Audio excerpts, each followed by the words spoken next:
धन्यवाद यीशुला धन्यवाद यीशुला धन्यवाद यीशुला हालेलुया राजांचा राजाला प्रभूच्या प्रभूला धन्यवाद यीशुला हालेलुया राजांच्या राजाला प्रभूच्या प्रभूला धन्यवाद यीशुला स्तुती हो त्याला स्तुती हो त्याला स्तुती हो त्याला स्तुती हो त्याला हालेलुया राजांच्या राजाला प्रभूच्या प्रभूला स्तुती हो त्याला हालेलुया राजांच्या राजाला प्रभूच्या प्रभूला स्तुती हो त्याला गौरव येशूला गौरव येशूला गौरव येशूला गौरव येशूला हालेलुया राजांच्या राजाला प्रभूच्या प्रभूला गौरव येशूला हालेलुया राजांच्या राजाला प्रभूच्या प्रभूला गौरव येशूला महिमा हो त्याला महिमा हो त्याला महिमा हो त्याला महिमा हो त्याला हालेलुया राजांच्या राजाला प्रभूच्या प्रभूला महिमा हो त्याला हालेलुया राजांच्या राजाला प्रभूच्या प्रभूला महिमा हो त्याला hallelujah amen hallelujah amen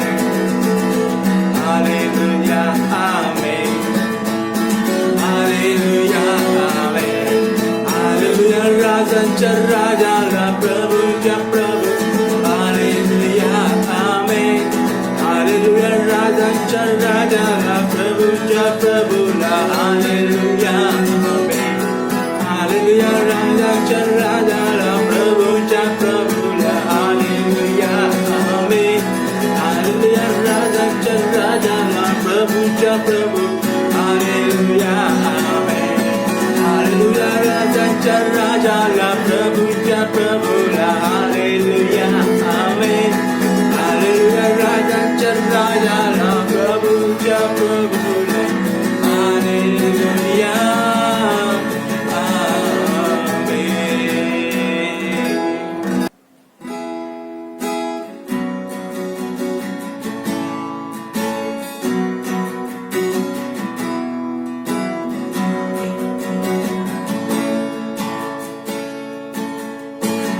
Light of the world, you step down into darkness. Open my eyes, let me see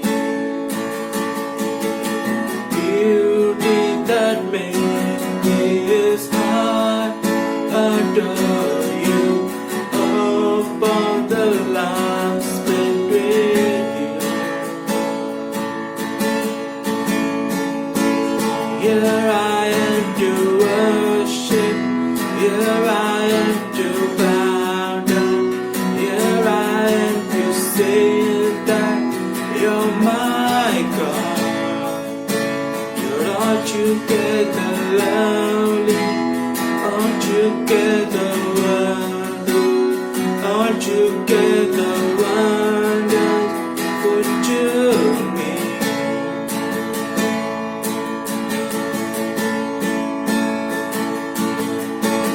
King of all days, you're so highly exalted, glorious in heaven above, humbly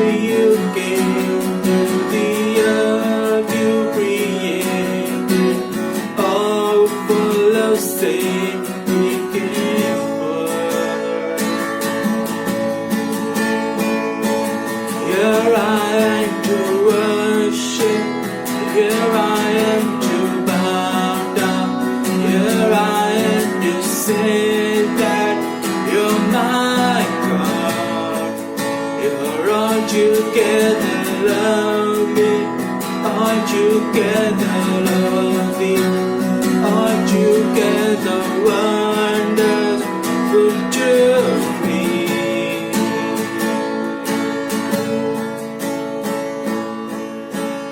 I'll never know how much it cost to see my sin upon that cross.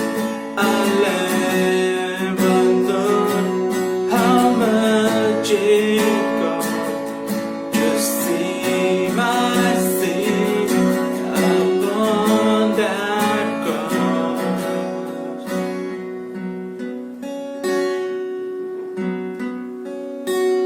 आराधना करो, sir को मैं झुकाऊं, यीशु तू ही है मेरा खुदा। तू है अति सुंदर, तू है अति योग्य, तू है अति अद्भुत मुझको। आराधना करो, सर को मैं झुकाऊं, यीशु तू ही है मेरा खुदा। तू है अति सुंदर, तू है अति योग्य, तू है अति अद्भुत मुझको।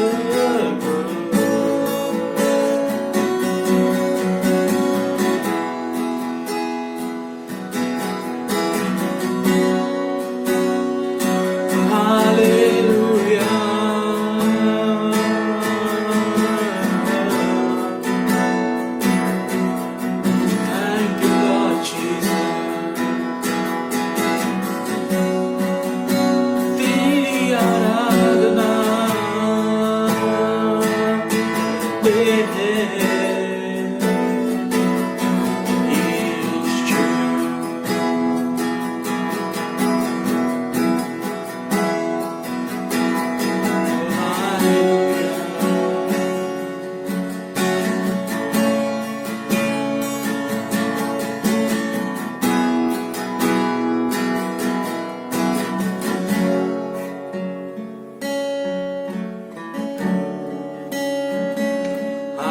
धन्यवाद प्रभु इस समय के लिए। राजाओं का राजा है प्रभु, प्रभुओं का प्रभु है तू। तुझ में हम सुरक्षित पाते हैं प्रभु।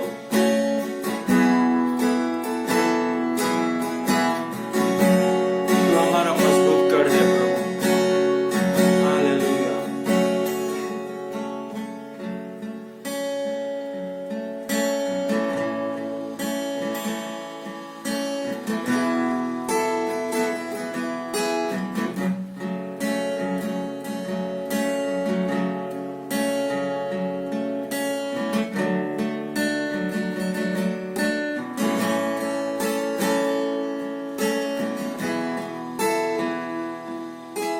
Water you turn into wine,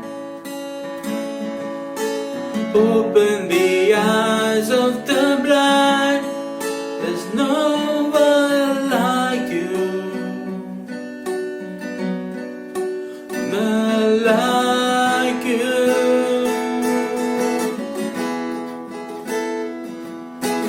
Into the darkness to shine,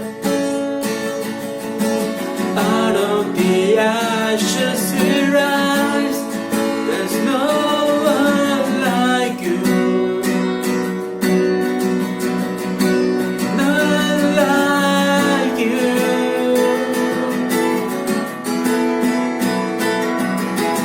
Our God is greater, our God is stronger.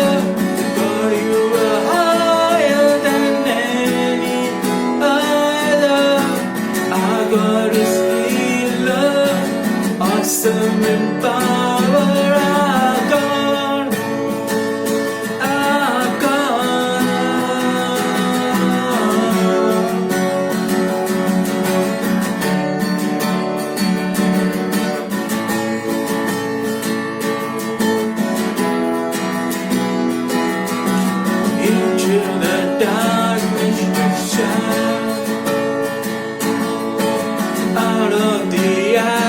Jesus, we rise.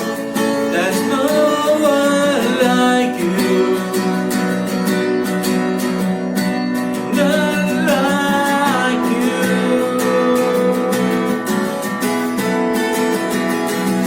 Our God is greater. Our God is stronger. God, you are higher than any other. Our God is healer, awesome in power. Our God, our God. Our God is greater. Our God is stronger. God, you are higher than any other. Our God is healer, awesome in power. Our God, our God.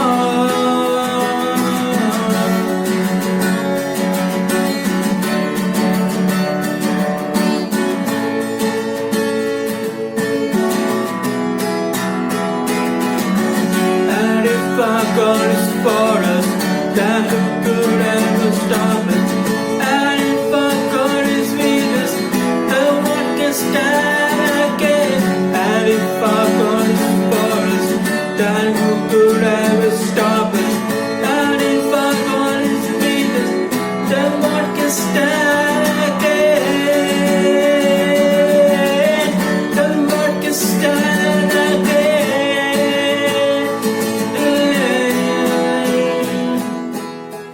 Our God is greater, our God is stronger. God, you are higher than any other. Our God is healer, awesome in power. Our God, our God.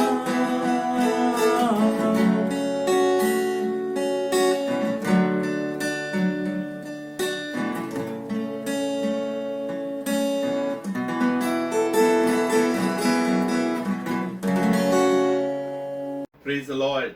प्रभु की स्तुति। Greetings in the name of our Lord Jesus Christ. यीशु मसीह के नाम से आपका स्वागत है। We need to just enjoy God's presence. परमेश्वर की उपस्थिति का हमें आनंद लेना है At all times, we need to just seek God. और हमेशा परमेश्वर को खोजते रहना है। We are in times of trial. हम जो है जो परखे जाने के दिनों में जी रहे हैं। They are called testing times.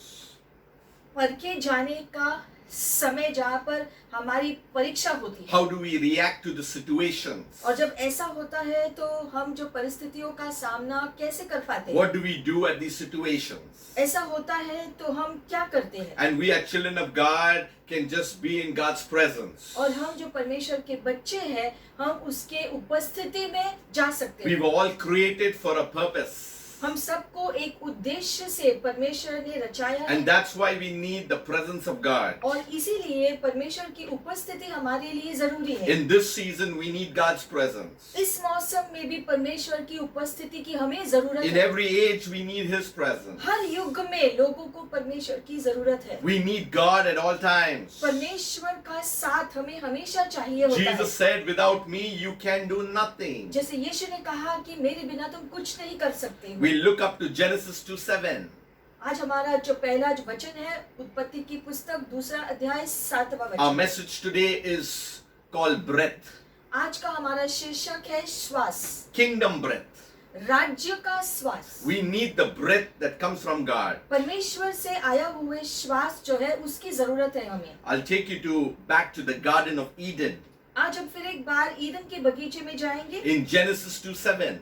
उत्पत्ति 2:7 It says, and the Lord God formed man of the dust of the ground. लिखा गया है, प्रभु परमेश्वर ने मनुष्य को जमीन के मिट्टी में से बनाया And breathed into his nostrils the breath of life. और उसके नाक में श्वास को फूंक का जो जीवन का था, And man became a living being. जिसकी वजह से मनुष्य एक जीवित जन बन गया। So Adam was not a baby, he was a man right at the very start. तो हम देखते हैं परमेश्वर ने जो है आदम को जब उसकी रचना की तो एक मनुष्य के तौर पर एक जो बड़े मनुष्य के तौर पर रचना की, छोटे से बच्चे से वो बड़ा नहीं हुआ, So God formed man how he wanted man to be. क्योंकि परमेश्वर ने मनुष्य को उस आकार में उसे बनाया जो परमेश्वर चाहते थे कि वो इस आकार में हो। He was made original form. आरंभिक आकार या रचना जो है आदम का हुआ था, And that too from the dust of the ground. और वो भी जमीन की मिट्टी का इस्तेमाल करके। And God breathed into his nostril the breath of life. That means when God formed man, there was no life until the breath came. और लिखा है कि जमीन की मिट्टी से जब परमेश्वर ने मनुष्य के शरीर को बनाया, उस समय वो शरीर के अंदर जो है जीवन नहीं था, उसमें श्वास नहीं था। बाद में लिखा है कि उस जो है शरीर के अंदर परमेश्वर ने श्वास फूंका, जिसकी वजह से उस शरीर में जीवन आ गया। What is breath? अब ये श्वास क्या है? Breath means spirit. श्वास का मतलब है आत्मा। So body was there. तो वो शरीर वहां पर था, It was formed by God, but no life was there yet. परमेश्वर ने शरीर को बनाया सिर्फ मिट्टी का इस्तेमाल करके, लेकिन उसमें जीवन अभी आया नहीं। It needed life. उस शरीर में अभी जीवन आना बाकी था, And there was a plan. और परमेश्वर ने योजना बनाई। See, when God made the animals, it was not like this. जब परमेश्वर ने जानवरों को बनाया तो इस रीति से नहीं बनाया He था। didn't breathe into them. परमेश्वर ने जानवरों के अंदर श्वास नहीं फूंका। The Bible says he made the fish, he made the animals, he just spoke and it was there.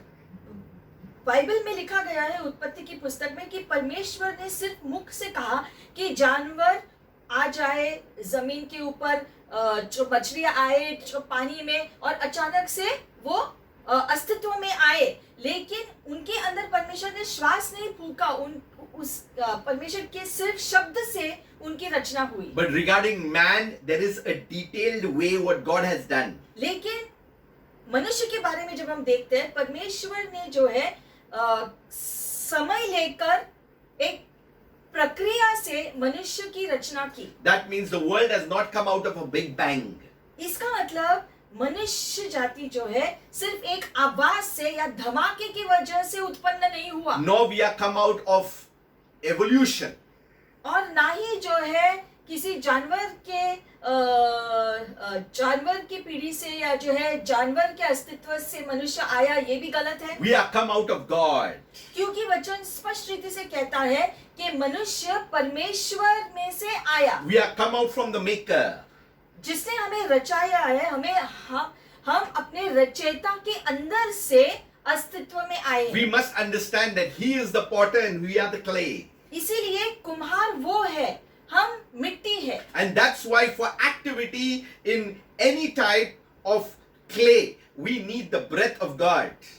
जैसे कि हर मिट्टी को अगर आकार देना है तो जो है उस पे कार्य करना पड़ता है, वैसे हमारे शरीर को कार्यशील बनाने के लिए परमेश्वर के श्वास की जरूरत थी, जैसे कि आज भी है। कुछ भी काम के लिए परमेश्वर के श्वास की जरूरत है। That's why in its original state, God breathed into the nostrils the breath of life. और इसीलिए मनुष्य के आरंभिक स्थिति में परमेश्वर ने उस शरीर में श्वास को फूंका, जिसकी वजह से जीवन उसमें आया। That means the original, the spirit man had life. मतलब कि आरंभिक जो है वो आत्मा थी, वो श्वास। There's a lot that we need to cover today. We need to just follow me throughout this message. इस पूरे संदेश को ध्यान से सुनना तो आपको बहुत सारी चीजों की मालूमात आएगी। I'll cover this up and we'll understand what is God's understanding when He said breath.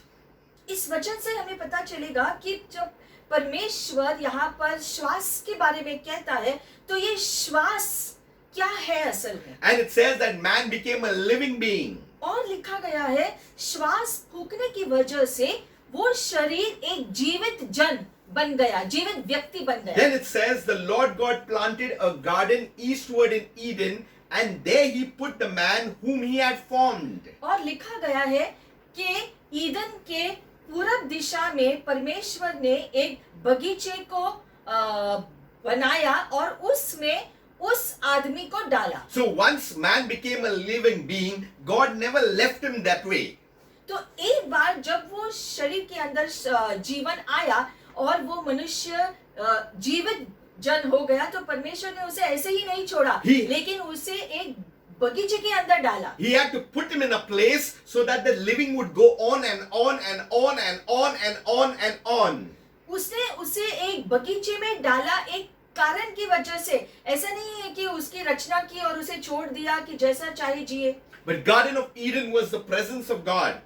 हम जानते हैं कि ईदन का बगीचा वो जगह थी जहाँ पर परमेश्वर की उपस्थिति मौजूद थी। And for this living thing to continue to be forever, he had to put him in the presence of himself.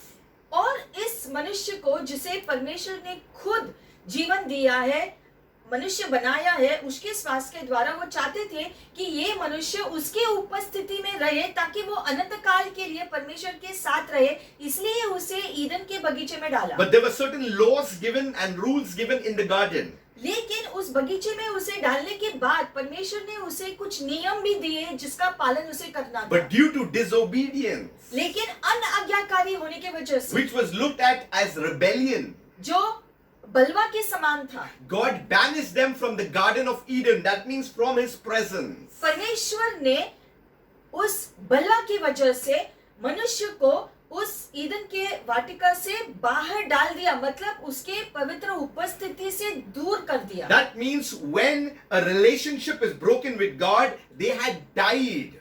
इसका मतलब जब उनका रिश्ता परमेश्वर के साथ टूट गया, उस जो बलवा की वजह से उनका रिश्ता परमेश्वर के साथ बिल्कुल पूरी रीति से टूट गया। And that's why they were banished. They were put out by God himself. और वो पाप की वजह से परमेश्वर ने खुद उन्हें बगीचे से बाहर निकाल दिया। And that's why man stopped living. उसके वजह से मनुष्य ने वो अनंत जीवन जीने का मौका खो दिया। When spirit activation begins to stop, even the body begins to stop. क्योंकि जैसे जैसे हमारी आत्मा उस असल के जीवन को जीना छोड़ देता है या फिर वो असल का जीवन नहीं जीता है, तब जो है वो आरंभिक योजना अनंत जीवन का छूट जाता है और जिसकी वजह से अब वो शरीर घटने लगता है, जीवन घटने लगता है। So we need to understand what was God's intention. तो परमेश्वर का आरंभिक उद्देश्य मनुष्य के लिए क्या था, ये समझना जरूरी It है। was for man to be living continuously in his presence. आरंभिक योजना परमेश्वर का ये था कि ये मनुष्य अनंत काल के लिए परमेश्वर की उपस्थिति में ही जिए। And because man lost it, God had to devise a plan. लेकिन क्योंकि मानव जाति ने इस मौके को खो दिया, इसीलिए वो शरीर अब जो नाश हो रहा है उसको रोकने के लिए परमेश्वर को अलग योजना बनानी पड़ी। If you see, whenever you break a law, there is a curse. When you obey a law, there is a blessing. जब आप किसी भी आज्ञा का पालन करते हो तब आपको आशीष मिलता है, लेकिन आप अगर अनाज्ञाकारी होते हो या किसी भी प्रकार का पाप करते हो तब जो है आप जो है परमेश्वर से दूर हट जाते हो। So as long as you have the breath of God, you have the blessings of God in your life. जब तक परमेश्वर का श्वास हमारे अंदर है, हम आज्ञा पालन करते हैं तो आशीषें हमारी होती है, लेकिन जब हम जो पाप करते हैं, प्रभु से दूर हटते हैं, तो श्राप हमारे ऊपर आता है, हम पर है। See, when God made man, usually we look at as an individual. जब परमेश्वर ने मनुष्य को जो बनाया, हर मनुष्य को, तो हम उनको व्यक्तिगत रीति से हम उनको देखते हैं। But Adam, the meaning of Adam was mankind. लेकिन आरंभिक रीति से आदम जो पहला जो मनुष्य था जिसे परमेश्वर ने बनाया, उसका नाम था मानव जाति। Everybody came out from that one man. वो एक ही आदमी से सारी मानव जाति निकली है। That means if one man sinned, everybody sinned. इसीलिए उस एक आदमी के पाप करने की वजह से उसकी पूरी जो पीढ़ी है वो पाप का असर सबके ऊपर आया। So we need to understand in Deuteronomy 28 there are blessings of obedience and blessings of disobedience. इसीलिए हम देखते हैं व्यवस्था विवरण 28वां अध्याय जो है हम देखते हैं यहाँ पर आशीषें और श्राप दोनों के बारे में व्याख्यान दिया गया है। I'll just read a little. थोड़ा सा हम इसमें से पढ़ेंगे। Now it has come to pass, if you diligently obey the voice of the Lord your God, to observe carefully all his commandments which I command you today, that the Lord your God will set you high above all nations of the earth. अब ऐसा होगा कि अगर आपने सच्चे हृदय से प्रभु परमेश्वर के आवाज का पालन किया और जो भी उसने आदेश दिए हैं उसके जो पालन आप ठीक से करोगे तो परमेश्वर आपको पृथ्वी के राष्ट्रों में से ऊपर उठाएगा। And all these blessings will come upon you. It is all after from verse 3 onwards. और ये सारे आशीषें तुम पर आ जाएगी। तीसरे वचन के बाद ये सारे आशीषों के व्याख्यान दिए गए हैं। Then if you see in the same chapter verse 15, फिर उसी अध्याय में आगे 15वें वचन में अगर आप देखोगे, it says about disobedience, a curse will come. यहाँ पर लिखा गया है अगर आपने जो भी आज्ञाएं दी गई है उसका पालन नहीं किया तो उसका फल आपको श्राप जो मिलेगा, श्राप आपके ऊपर आएंगे अगर आपने आज्ञाओं का पालन नहीं किया तो। See, when man sinned against God, also they had a curse right into the garden. इस वजह से जब पहले मनुष्य ने जो है जो पाप किया वो पाप की वजह से श्राप उसके ऊपर आए और उसके पीढ़ियों के ऊपर आई। So it is very clear when God is making things, He's dividing it properly, blessing and curse. तो परमेश्वर ने आदेश दिए, कुछ कानून दिए और उन्होंने कहा ये तुम्हारे ऊपर है, अगर तुम इन कानून का आज्ञा पालन करोगे तो आशीषों को पाओगे, अगर कानून का आज्ञा पालन नहीं करोगे तो श्राप आपके ऊपर आएगा। So 15 says, but it shall come to pass if you do not obey the voice of the Lord your God, and then all the curses will come upon you and overtake you. तो लिखा गया है 15वें वचन में अगर आपने सारी आज्ञाओं का पालन नहीं किया तो सारी श्राप आपको ढाक लेगी।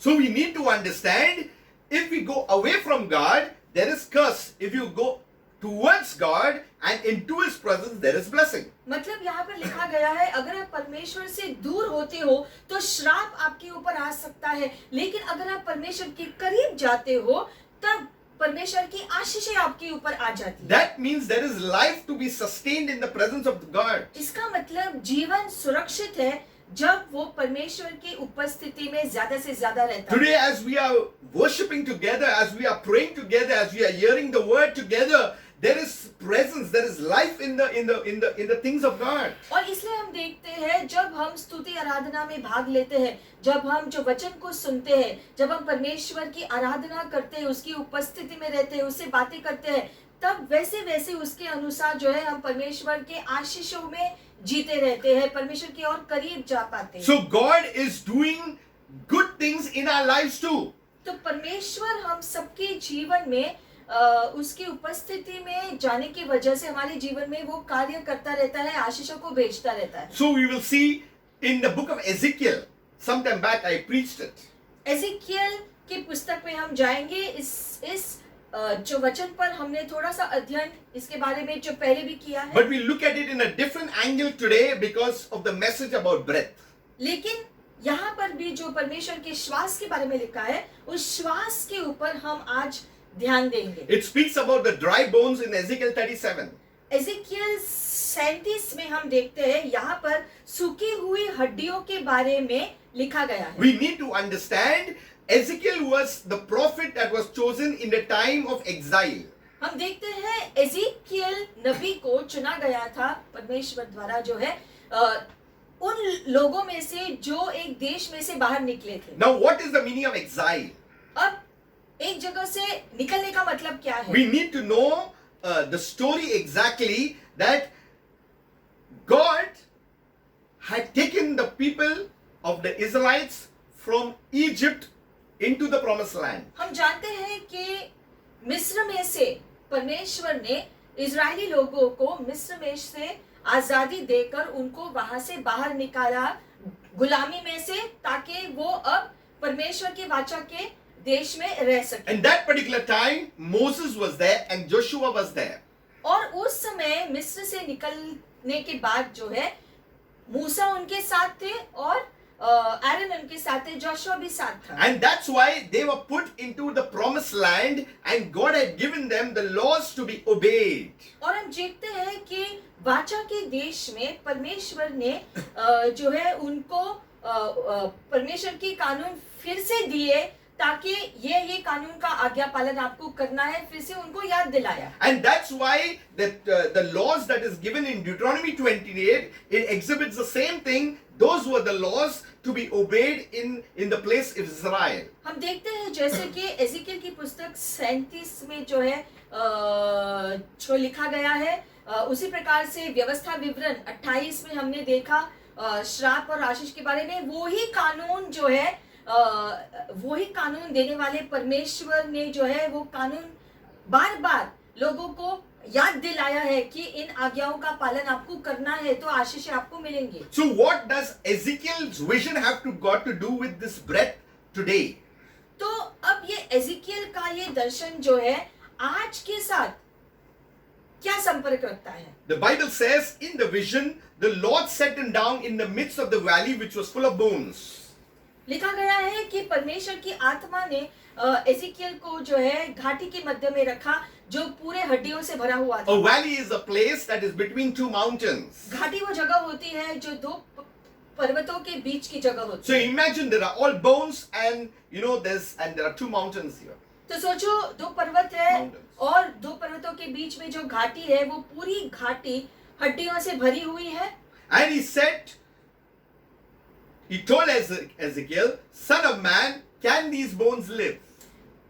फिर परमेश्वर ने एजिकियल को पूछा कि मनुष्य का पुत्र, क्या तुम सोचते हो कि ये सारे हड्डियां जीवित हो सकते हैं? Ezekiel has never seen like this before. लेकिन एजिकियल ने इसका दृश्य पहले कभी भी नहीं किया। Nor did he even understand what was God that he's doing. और परमेश्वर क्या करना चाहते हैं इसकी समझ उसको नहीं आ रही And थी। God told Ezekiel, you prophesy to these bones and say to them, O dry bones, hear the word of the Lord. तब परमेश्वर ने एजिकियल को कहा कि एजिकियल तुम खुद भविष्यवाणी करो इन हड्डियों को और इन हड्डियों को बोलो, ये हड्डियां अब परमेश्वर का श्वास जीवन तुम्हारे अंदर आए। I'll take you back. Who are these dry bones? ये सूखी हुई हड्डियां क्या है हम देखेंगे पहले। I'll take you to Deuteronomy 28 once again.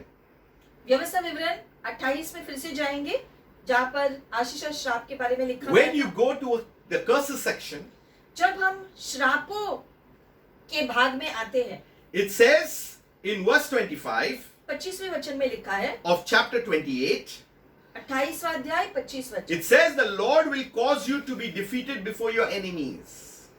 प्रभु देखिएगा कि तुम अपने शत्रुओं के सामने हार जाओ। You shall go out one way and flee 7 ways before them. एक दिशा से जाओगे और 7 दिशाओं में तुम भागोगे। You shall become troublesome to all the kingdoms of the earth. और पृथ्वी के सारे राष्ट्र जो है आपको देखकर जो है चिंताजनक होंगे। This is a curse ये श्राप है हम देखते for हैं, disobedience. आज्ञा पालन न करने की वजह से। Now it says in 26, आगे, your carcasses shall be food for all the birds of the air. तुम्हारा मृत शरीर हवा के पंछियों के लिए भोजन हो जाएगा And the beasts of the earth, and no one shall frighten them away. धरती के जानवर के लिए भी तुम्हारा शरीर भोजन हो जाएगा और वो किसी से नहीं डरेंगे। What are these carcasses? These are the dry bones. ये जो है मृत शरीर क्या है? यही वो हड्डियां हैं। These are the dry bones that never got a chance. ये वो हड्डियां हैं जिनको मौका ही नहीं मिला, Because they came under the trap of curse. क्योंकि वो श्राप के पकड़ में आ गए I थे। will show you how we also came once in a trap of curse and how we came out because of Jesus. हम भी ऐसे ही श्राप के पकड़ में थे, लेकिन यीशु की वजह से जो है हम उस शैतान के पकड़ से निकाले गए हैं और हमने आजादी पाई। God's people became carcasses as food for all birds. परमेश्वर के सारे बच्चे जो है शैतान की पकड़ में है और उनको छुड़ाने के लिए यीशु आए ताकि वो आजाद हो सके। And what was left of the carcasses at that time was only bones. और हम देखते हैं 28वें अध्याय में जो है लिखा गया है, ये सारे मृत शरीर जो है यही सूखी हड्डियां हो गई है। Then he says, if you come to Ezekiel 37, अब वापस एजिकियल में आएंगे 37 वचन। it says in verse 5, thus says the Lord God to these bones. 37 अध्याय और जो पांचवा वचन, तो अब प्रभु परमेश्वर ने इन हड्डियों से कहा, Surely I will cause breath to enter you and you shall live. सच में मैं अपने श्वास को तुम्हारे अंदर डालूंगा और तुम जीवित हो जाओगे। When you see bones, and skeletons, you'll say the person is dead. He's worse than that. जब हम हड्डियों को देखते हैं तो हम देखते हैं उसमें जो है कोई श्वास नहीं है, कोई जीवन नहीं बचा है, ये तो चला गया है, इसमें कोई जीव नहीं है। At least if there is flesh, you can think about something. But if it's plain skeleton, there is no opportunity. There is nothing that can happen. हम देखते हैं अगर हड्डियों को देखते हैं तो हड्डियों को जीवित रीति से कैसे देख सकते हैं। हाँ, उसके ऊपर अगर जो मांस चढ़ा हुआ था तो हम सोच सकते हैं चलो उसमें जान डाली जा सकती है, लेकिन अगर हड्डियां है उसमें मांस नहीं है तो हड्डियों में जीवन कैसे डालेंगे। This is not pertaining to individual people. अब यहाँ पर इसकी दृष्टि भी जो है व्यक्तिगत एक व्यक्ति को दृश्य में लाते हुए नहीं है। This vision about Ezekiel is pertaining the nation of Israel. यहाँ एजिकियल का दर्शन जो है पूरे इजराइल जाति को ध्यान में रखते हुए। There was a time they were under curse and their carcasses were eaten by birds and the beasts of the field. It was all like dry bones. Nothing could happen. They were hopeless. मतलब कि Israel की जाति जो है, Israel के लोग जो है जिन्होंने आज्ञा का पालन नहीं किया, इसीलिए जो है श्राप उनके ऊपर आया और जिसकी वजह से उन्होंने अब वो प्रभु का दिया हुआ जीवन खो दिया। अब जो है वो मृत हो गए हैं, अब वो सूखी हड्डियां हो गए हैं और अब कोई आशा ही नहीं है। And then it says in verse 6 that I'm going to grow tendons on you. और फिर आगे लिखा गया है कि मैं तुम्हारे ऊपर नसें चढ़ा दूंगा, Regenerate your flesh. तुम्हारे मांस को फिर से ले आऊंगा, Cover you with skin. मांस को चमड़ी से ढाक दूंगा And make you breathe again so that you can come back to life and learn that I am the Lord. और मैं तुम्हें फिर से श्वास दूंगा जिसकी वजह से तुम फिर से जीवित हो जाओगे और फिर तुम जान लोगे कि मैं प्रभु हूँ। And that's why he prophesies. और इसीलिए परमेश्वर ने जैसा कहा वैसे एजिकियल ने भविष्यवाणी किया। And if you read the whole story, there was a noise, there was rattling, and all of a sudden all the bones came together and so forth, and life came up. हम देखते हैं परमेश्वर के कहने के अनुसार जैसे ही एजिकियल ने भविष्यवाणी किया, उसी क्षण जो है सारे हड्डियां जो है इकट्ठे मिलने लगी, एक खड़खड़ाहट के आवाज से जो है सारी हड्डियां जुड़ने लगी और वो एक जीवित हो गए। And verse 10, if you come down, so I prophesied and I had been ordered, breath entered them and they began to live. 10वें वचन में लिखा है जैसे मैंने भविष्यवाणी किया उसी समय जो है श्वास उनके अंदर आ गए और वो सारे हड्डियां फिर से जीवित हो गए। They stood on their feet as a vast united army. वो सारे हड्डियां जिसके ऊपर जो नसें चढ़ गई थी, मांस चढ़ गया और फिर जीवन श्वास उसके अंदर आ गए, वो जीवित बड़ी सेना बन गई। There was a plan for God to gather his people back again, back that nation, and something life has to come into that nation. परमेश्वर ने योजना बनाई कि ये मृत हड्डियां जो है अब इसे मैं एक महान सेना बना दूंगा ताकि मैंने जो उद्देश्य के साथ उनको बनाया था अब वो उसी उद्देश्य में उसी योजना में जिएंगे। Because those bones had represented the entire house of Israel. वो सारे हड्डियां इज़राइल के पूरे घराने को दर्शा रहा था। And it says in verse 11, it says they kept on saying, our bones are dried up, our future is lost, we have been eliminated. They had lost hope. 11वें वचन में लिखा गया है इन हड्डियों ने जो है ऐसा कहा कि अब हमारे अंदर कोई आशा नहीं बची है क्योंकि हमारी हड्डियां तो पूरी रीति से सूख गई है। And then in verse 12 it says, prophesy to them and tell them, watch me, I'm going to open your graves lift you out of your graves and bring my people back into the land of Israel. See आगे the plan of God. 12वें वचन में लिखा गया है कि इसलिए मैं तुम्हें भविष्यवाणी दे रहा हूँ कि तुम अब मुझे देखोगे कि मैं कैसे काम करता हूँ। मैं तुम्हें तुम्हारे कब्रों में से निकालूंगा, तुम्हें उठाऊंगा और तुम्हें फिर से इजराइल की जमीन पर ले आऊंगा जीवित रीति से। Then you learn that I am the Lord. फिर तुम जान जाओगे कि मैं प्रभु हूँ। When I've opened your grave and caused you to come out of them, my people. जब मैं अपने लोगों को उनकी कब्रों में से निकालूंगा और उसे जीवित करूंगा। I am going to place my spirit in you all. Hallelujah. मैं अपनी आत्मा को तुम्हारे अंदर डालूंगा। Hallelujah. I am going to place my spirit in you all, my people. मैं मेरी आत्मा, प्रभु कहता है मैं मेरी आत्मा तुम सबके अंदर डालूंगा।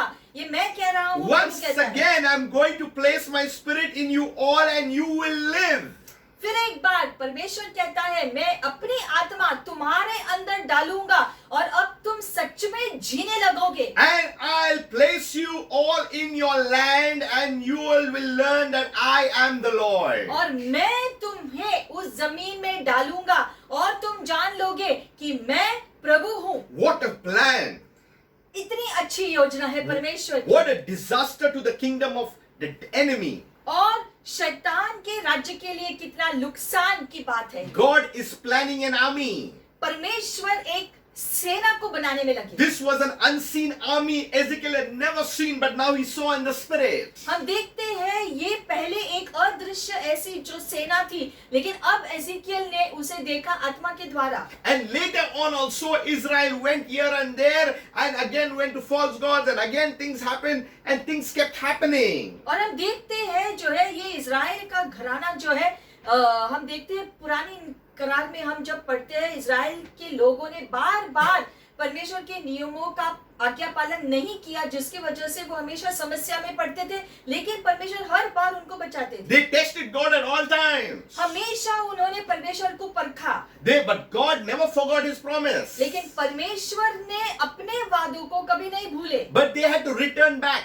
लेकिन वो परमेश्वर के वादों को कार्यशील होने के लिए पहले लोगों को वापस परमेश्वर के पास आना होता था। That's why the Bible says, "O ye house of Israel, why do you die in your sins? Return, turn back and live." इसलिए वचन में लिखा गया है इजराइल के घराने, क्यों तुम पाप में जीकर मरते हो, मुड़कर जीवन जीना शुरू करो। So when there is disobedience, there is a curse, there is death. तो हम देखते हैं जब हम आज्ञा पालन नहीं करते हैं, जैसे परमेश्वर चाहते हैं वैसा जीवन नहीं जीते हैं, तो श्राप आता है, मृत्यु आता है हमारे पास। And here the dry bones in Ezekiel was given life. Why? To let them learn that he is Lord. लेकिन यहाँ पर जो है उन हड्डियों में जान आती है और फिर जो है वो सेना, वो लोगों को पता चलता है कि ये प्रभु है। Kingdom breath is given so that we may know that he is God. राज्य का श्वास क्यों दिया जाता है हमको, ताकि हमें पता चले कि वो प्रभु है। There is an enemy plotting against the children of God. शैतान वो शत्रु है जो हमेशा लोगों के खिलाफ, परमेश्वर के बच्चों के खिलाफ योजना बनाता रहता है। At that time it was the Babylonians.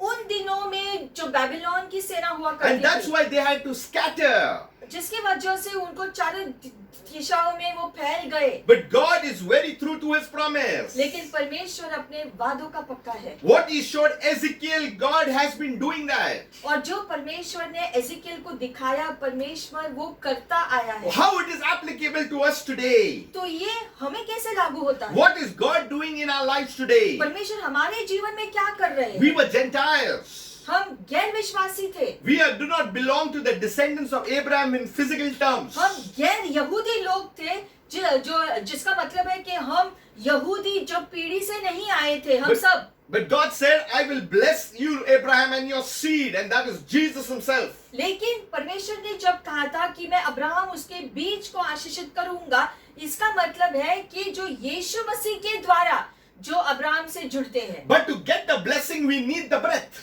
लेकिन अब्राहम के Hallelujah. सारे वो आशीषों को पाने के लिए पहले वो श्वास की जरूरत है। To get the blessing, you have to get the breath. आशीषों को अगर हमको पाना है तो परमेश्वर की श्वास की जरूरत है हमको। So when did we get the breath? तो ये श्वास हमें कब मिला? We will see John 20. यूहन्ना 20 अध्याय में हम देखेंगे Hallelujah. Something is going to happen.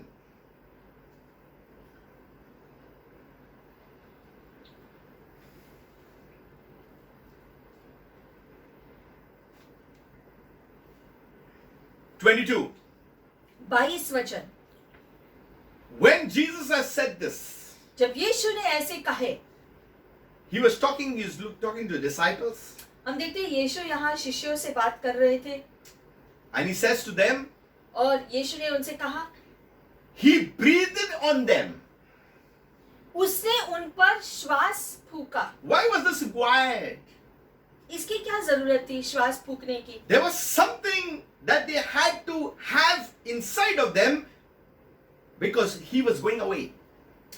यीशु जानते थे कि उनके अंदर कुछ होना जरूरी था इससे पहले कि यीशु शरीर से पृथ्वी छोड़कर निकल जाए। So he breathed on them and told them, receive the Holy Spirit. तो यीशु धरती को छोड़कर जाने से पहले यीशु ने शिष्यों से कहा कि तुम्हारे अंदर वो श्वास डालना जरूरी है। This is the eternal plan that God has for you and me. और ये श्वास जो पवित्र आत्मा जो यीशु ने दिया है, ये योजना है जो परमेश्वर ने आपके लिए और मेरे लिए उपलब्ध किया है। Today we are in Christ, we are born again, we have received the breath that comes from God. आज हम जो विश्वासी है, मतलब जिन्होंने यीशु पे विश्वास किया है, उनके अंदर यीशु का श्वास, यीशु की आत्मा दी गई है, डाली गई है, जिसकी वजह से आज हम जीवित हैं। That's why by receiving the things of God, we have to live in the presence of the Most High God.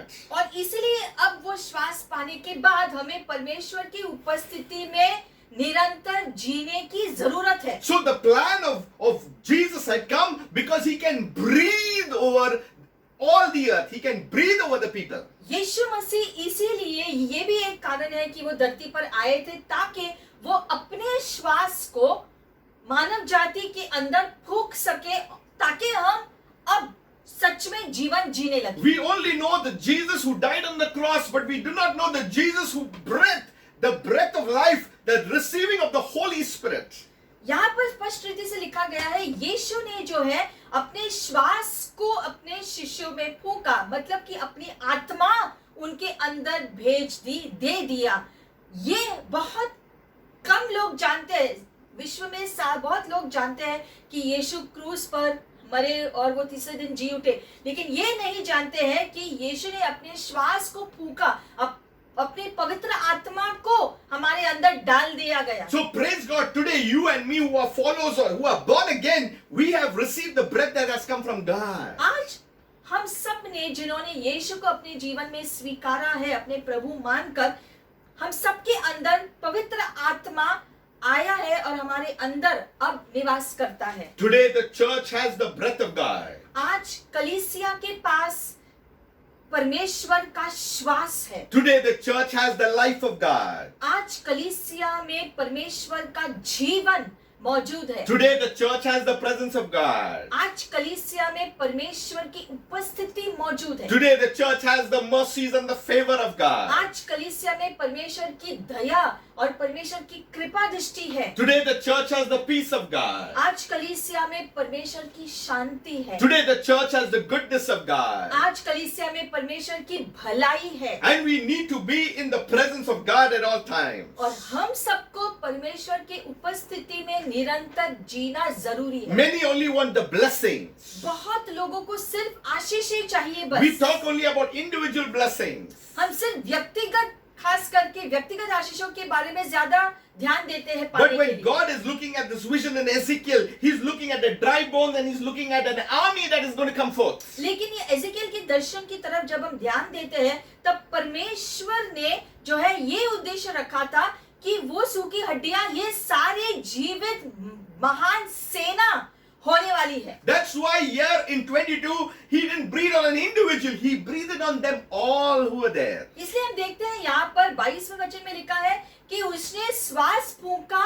उन सबके अंदर जो वहां मौजूद थे, सिर्फ एक या दो के अंदर नहीं, सबके अंदर जो वहां पर प्रभु के पास थे। And He told them, receive the Holy Spirit. और उसने कहा पवित्र आत्मा को पालो अभी। Today is our time.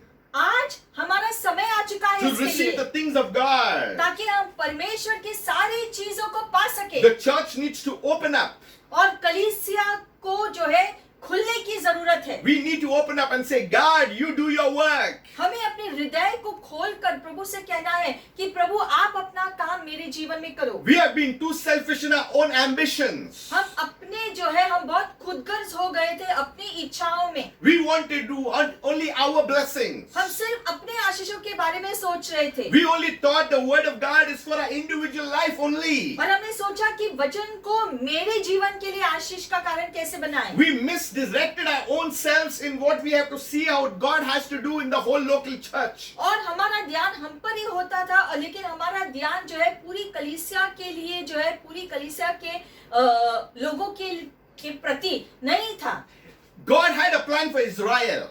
लेकिन हम देखते हैं कि परमेश्वर ने इज़राइल के लिए, पूरी इज़राइल के लिए योजना बनाई। God had a plan for the church. जैसे कि परमेश्वर ने पूरी कलीसिया के लिए योजना बनाई। And because the Gentiles had were like dry bones, और क्योंकि वो अन्य जाति जो है जो सूखी हड्डियों की तरह अन्य जाति थे, God came to breathe on them so that they would have life.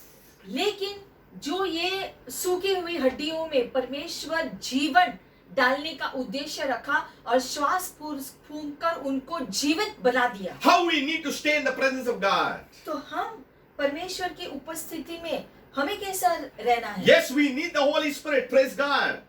उसकी उपस्थिति में रहने के लिए हाँ हमें पवित्र आत्मा की जरूरत है, But to live in the Spirit at all times, we need the Word of God. लेकिन आत्मा में निरंतर जीने के लिए परमेश्वर के वचन की भी जरूरत है। Because there is the Word and there is the Spirit. क्योंकि वचन भी है और आत्मा भी है हमारे लिए। So we praise God that God is doing a work in the global church at this very time. धन्यवाद करते हैं परमेश्वर को कि वो इस समय जो है पूरे विश्व की कलीसिया में सारे लोगों के जीवन में कार्य कर रहे हैं। So no matter what is happening, we know that the church is an army. और हम जानते हैं चाहे जो भी हमारे चारों ओर हो रहा हो, लेकिन परमेश्वर उसकी सेना तैयार कर रही है। We have the breath of God. और हम सबको परमेश्वर का श्वास दिया गया है। He who dwells in the presence of God.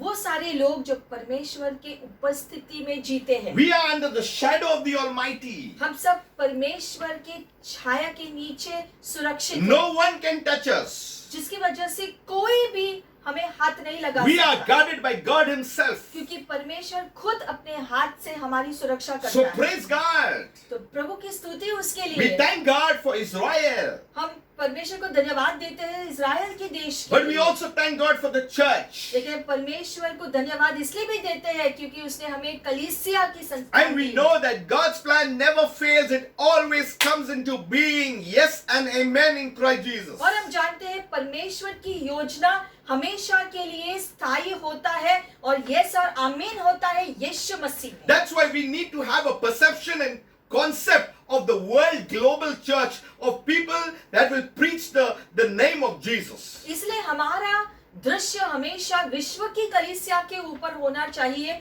क्योंकि यही है परमेश्वर की इच्छा कि विश्व की कलीसिया जो परमेश्वर के राज्य से जुड़ा हुआ है। Listen, ध्यान दो, when Ezekiel was told to prophesy to the dry bones, जब एजेकियल को कहा गया था कि इन सूखी हड्डियों की तरफ भविष्यवाणी करो, the prophesy means to preach.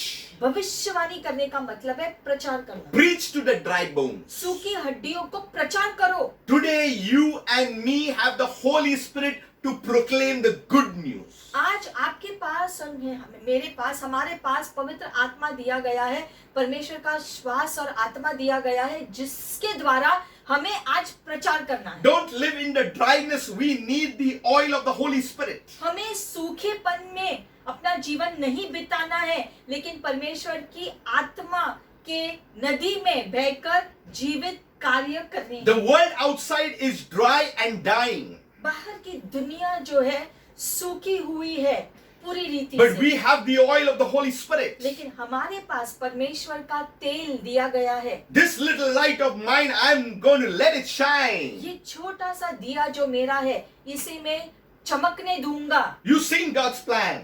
तुम परमेश्वर के योजनाओं के गीत गाओ। In the garden, God breathed in them. Eden के बगीचे में परमेश्वर ने उनके अंदर श्वास फूका। In Ezekiel's vision, again another breath. Ezekiel में And when Jesus came, another breath. और जब यीशु पवित्र आत्मा दे रहे थे फिर से उसने श्वास फूका। So whenever things went wrong, there was breath. तो जब भी कोई भी परिस्थिति में गड़बड़ी थी वहां पर हम देखते हैं जहां पर जो कमीपन थी परमेश्वर ने वहां पर श्वास फूंककर जान दिया। And wherever there was breath, there was life. क्योंकि श्वास के द्वारा जीवन उत्पन्न होता है And wherever there was life, there was one God. और जहां पर जीवन होता है वहां पर हमें समझ में आता है कि वहां एक परमेश्वर है। Praise God. प्रभु की स्तुति। We have the breath of God. हमारे पास आज परमेश्वर का श्वास दिया We गया have the है। life of God. परमेश्वर का जीवन हमको दिया गया We है। need to prophesy to things that are dry and dying outside. इसीलिए जो हमारे चारों ओर हम सूखी चीजें देखते हैं उनके प्रति देखकर आपको मुंह खोलकर प्रचार करना है, घोषणा करना है, भविष्यवाणी करनी है क्योंकि श्वास आपके अंदर है। I was hearing the news just a couple of days back, कुछ दिनों पहले हम एक खबर को सुन रहे थे and people are saying that we have to continue to live with this virus. और कुछ लोग कह रहे थे कि इसी वायरस के साथ सारे मानव जाति को जीना पड़ेगा। This is not the plan of God. लेकिन ये परमेश्वर की योजना नहीं है मानव जाति The के plan लिए। of God is that my spirit shall abide with man forever. परमेश्वर की योजना क्या है फिर? परमेश्वर के वचन में लिखा है कि मेरी आत्मा मेरे लोगों के पास हमेशा रहेगी, ये है मेरा वचन। That is the breath of God will live with us forever and ever and ever and ever and ever and ever and ever because we are living in the everlasting kingdom of Jesus Christ. लिखा गया है कि परमेश्वर का श्वास हमेशा के लिए मानव जाति के साथ रहेगा, कोई वायरस नहीं। परमेश्वर का श्वास, ये वचन में लिखा है, हमेशा हमेशा के लिए परमेश्वर का श्वास मानव जाति के साथ रहेगा जिसके वजह से वो अनंत काल का जीवन जी पाएगा। Don't lose your focus. इसीलिए अपना दर्शन आपको नहीं खोना है। You look at what you have to do. आपको क्या करना है ये आप सोचो। God has put a potential for a purpose to move into destiny. क्योंकि एक उद्देश्य को हासिल करने के लिए परमेश्वर ने आपके अंदर वो क्षमता डाली है। Noah came and he did. नूह आया और उसने अपना काम किया। Abraham came and he did. Abraham आया और उसने अपना काम किया। Moses, Joshua, Ezekiel, Elisha, all they came and they did. Musa, Joshua, Ezekiel, ये सारे जो नबी पुराने नियम के हम देखते हैं उन सबको जो जो काम दिए गए थे उन सबने उनको पूरा किया। Jesus came and he said it is finished. यीशु आकर अपना काम पूरा करके उसने कहा कि मेरा काम हो गया। The apostles did their jobs. प्रेरितों ने अपना अपना काम पूरा कर दिया। Now it is our turn. अब हमारी बारी है। This is our season. ये हमारा मौसम है काम This करने is को। our ये time. हमारा समय है। This is our age. ये युग हमारा है। We will not be bowed down or cowed down to anything of the enemy. और इसलिए शत्रु की कोई भी योजना के सामने हम घुटने नहीं टिकेंगे। We have the breath of God. क्योंकि हमारे पास परमेश्वर का दिया गया श्वास है। We got the life of God. हमारे पास परमेश्वर का दिया गया जीवन है। You have kingdom spirit. आपके पास राज्य की आत्मा मौजूद Father, I है। thank you. पिता हम धन्यवाद करते हैं। We want to पिता, bless your holy हम name. आपके नाम को धन्य कहते We हैं। want to glorify your name. हम आपके नाम को ऊंचा उठाते You हैं। sent your Holy Spirit. You have delivered us, Lord. आपने अपने पवित्र आत्मा को भेजकर हमें आजाद कर दिया। You Prabhu. have freed us, God. आपने हमें आजादी दी है परमेश्वर, धन्यवाद। You have put us on the rock that is Jesus Christ to stay there, Lord. आपने हमें उस चट्टान के ऊपर खड़ा किया जो यीशु मसीह है ताकि हम स्थिर खड़े हो सके, इसके लिए धन्यवाद And Prabhu. Father, today we thank you for this breath. और आज इस श्वास के लिए प्रभु हम धन्यवाद करते हैं We may परमेश्वर। have misunderstood, Lord, what your breath means. शायद हमने इस बात को नहीं समझा कि आपका श्वास जो हमारे अंदर है वो क्या है। But we thank you today for the life-giving spirit that we have inside of us. लेकिन आपकी जीवन देने वाले पवित्र आत्मा के लिए धन्यवाद जो हमारे अंदर निवास करता है। Thank you, Lord, that today our eyes have been opened of our understanding, Lord. धन्यवाद परमेश्वर कि आज आपने हमारे आत्मिक आंखों को खोल दिया चीजों को समझने के लिए, That we can see, Lord, where we have to go. ताकि अब हम समझ सके, जान सके कि अब हमें आगे क्या करना है। Father, and today we ask you, Lord, इसलिए आज परमेश्वर हम प्रार्थना करते हैं, directors and leaders, आप हमारी अगुवाई करो प्रभु, आप हमें वो दिशा दिखाओ into the calling that you have called us. जो बुलाहट आपने हम सबको दिया है उसमें चलने के लिए आप हमें Help सिखाओ। us, Lord, to live up to what you have called us to do. आप हमारी सहायता करो परमेश्वर, ताकि जो भी आपने हमें बुलाया है करने के लिए हम वो सारा काम पूरा कर सकें। Father, we give you glory. पिता, इस सारी चीजों के लिए हम आपको महिमा देते We हैं। thank you for this beautiful life you have given us. और ये जीवन जो आपने हमें दिया है प्रभु, उसके लिए धन्यवाद। And thank you for empowering it by your Holy Spirit. और इस जीवन को कार्यशील बनाने के लिए, आपकी आत्मा के द्वारा कार्यशील बनाने के लिए धन्यवाद We give Prabhu. you glory, Lord. और सारी महिमा हम आपको देते हैं There is इसके no लिए। one like you. आपकी तरह और कोई नहीं है प्रभु, Because you are one, Lord. क्योंकि तू एक है You are परमेश्वर। the Father of lights. तू वो प्रकाश का पिता है। We give you glory. हम आपको महिमा देते हैं प्रभु। Be blessed आशीषित हो जाओ as you receive the word of God. जैसे आप इस वचन पर मनन करोगे। May your spirit within you be stirred. आपके अंदर की आत्मा कार्यशील हो जाए May you grow in understanding. और आपकी समझ ज्यादा बढ़ने लगे। May you grow in the wisdom of God. परमेश्वर के बुद्धि में आप बढ़ने लगो। May the strength of God come into your life. परमेश्वर का बल आपके अंदर आ जाए इस समय। May you have the joy of the Lord. परमेश्वर के आनंद से आप इस समय भर जाओ। May the grace of the Lord be sufficient for you. और प्रभु का अनुग्रह आपके लिए काफी हो। This day I declare over your lives. हम आज घोषणा करते हैं ये सारी बातें आपके जीवन के And लिए। all those who are watching this video, और सभी लोग जो इस वीडियो को देख रहे हैं, may you receive the breath that comes only from God. आप उस श्वास को इसी समय पाओ जो परमेश्वर की ओर से आता है। May you study God's word and live in His presence continuously. परमेश्वर के वचन को पढ़कर उस पर मनन करो ताकि वो जीवन निरंतर आपके अंदर आता रहे। Father, we give you glory.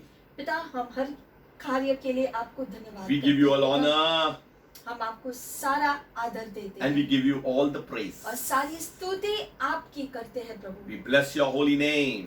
हम आपके नाम को धन्य कहलाते हैं। Thank you, Jesus. धन्यवाद यीशु। You can just watch this music video as we end. जैसे हम समाप्त करते हैं, यहाँ एक म्यूजिक का वीडियो हम इस समय डालने वाले हैं। You will enjoy this. आप इसका आनंद लो। God bless you प्रभु आपको आशीषित and करे। shalom. शालोम।